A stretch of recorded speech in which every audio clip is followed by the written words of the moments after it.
Now, let's shift gears to the whole shadow government that can't be investigated and is above the law, untouchable, until we take our country back. I remember seeing Paul Watson break this about 5 months ago at prisonplanet.com. Since then, it's in the Chicago Tribune and El Paso Times, and I know our guys have put together a package that they can roll over as showing some of these mainstream headlines. But the CIA, just 3 days ago, it was confirmed, did go ahead and declare national security in this trial where the head of the Sinaloa, that's the #1 drug cartel in Mexico, who got caught by the Mexican government, has said, look, I have U.S. government immunity. And there's a photo of him. And the DEA and others came in to the court hearing, and they've now released a PDF of that on the federal government's own servers, where they go, yes, it's true. This guy works for us. He shipped narcotics into the United States. We ship guns into Mexico to knock out their competition. And then, of course, they have the side issue of then demonizing the Second Amendment. So the federal government is shipping tens of thousands of weapons into Mexico to certain cartels to wipe out cartels that aren't laundering their money through them. And what the head of the Sinaloa cartel has now claimed, he was the head of U.S. operations, so I guess #2, has now been confirmed. And there's just part of the federal affidavit where they're saying, yeah, he's been told he has immunity. But it's a good lesson not to serve the dark side, because they always burn their own minions. Now, let's turn a bit farther afield to Afghanistan. You've heard in the last 2 days there's rocket attacks, guerrilla attacks on the U.S. embassy in Kabul there in Afghanistan. And what's really happening is you've got tribes that have their own opium fields burned by U.S. forces, but then select groups are allowed to grow their opium. That's why troops go in and say, are you part of our group? And if you're not, they burn your fields. And so basically it's a drug war over $500 billion a year in opium. 92% of world opium production comes out of Afghanistan alone. Pre-invasion 10 years ago, only about 11%. So it's up, I don't know, 9-10 fold, close to that. And it's the same thing with Vietnam, opium production exploding into the U.S. These are wars over illegal drugs. You make them legal, you take the profit out, this situation ends overnight. And we've got a couple clips here. The first one is ABC News from a year ago, in case you're a new viewer and doubting us, whitewashing it. U.S. military is concerned. They don't like helping grow opium, protecting it, helping ship it out. And so they've spoken out. So the government's response is just throw it in everybody's face and go, okay, we're helping grow the opium, we're helping ship it out. Let's go ahead and move along. So here's that clip from ABC News. The Taliban finances much of its operations by selling opium, which is grown from poppies, which are right now being harvested. So here's the question. Why are American troops now helping Afghan farmers grow that opium? In western Kandahar, poppy farmers score, till, harvest their crop, and the Americans do nothing to stop them. Oh, they give them the fertilizer. U.S. soldiers greet farmers. Can you show me which poppy field is yours? They commiserate with farmers. Because if it isn't part of our crew, we're burning it. I'm very sorry for this field. Don't pay cut.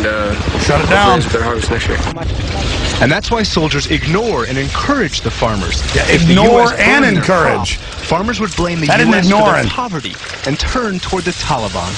If we secure them having a good harvest, now they're going to get paid for all their hard work, and then we can deal with the trafficking afterwards. We can deal with the trafficking afterwards. The whole country's Taliban. It's a bunch of tribes, but they know Americans are dumb. It's like our media claims Al-Qaeda is based in Iran. Those are Shiites. They're arch enemies of the Saudi Arabian Wahhabists. But I don't know the soccer teams in Pakistan, do you? Just like we don't know who the players are over there.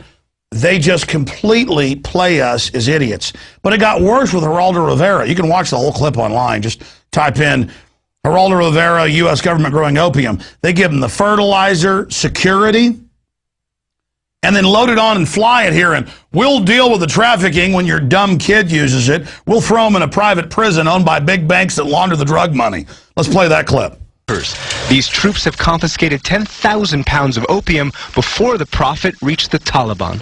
And in a sense, you're watching as this opium is being grown. I know it grinds at your gut. Oh, yes, grinds. How do you deal with it? What are you doing about it? Well, frankly, this is a part of their culture. So while it might grind in my gut, it's what they do.